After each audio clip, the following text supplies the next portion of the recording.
All right, everybody. Big fun box here. It's actually the littlest box, but it's full of the most beautiful yarn that we ordered at TNA.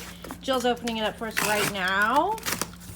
And I'm so excited. Oh, goodness gracious. This is Susurro from Malabrigo. This yarn is a sport weight blend of merino, silk, and linen. It's so amazing. I think, can you read what it says on, I think it's 50%. Without my glasses. You need your readers. Let's see here. 50% mulberry silk, 25% merino, 25% linen. Oh, look at that skein. Look at that. Look, it matches the glasses. It's so beautiful. Oh, it does, doesn't it? Get your yarn, get your readers. We have it all at Not Another Hat. So yeah, this yarn is just beautiful. The shine on it, the unusual blend of a merino, silk, and linen.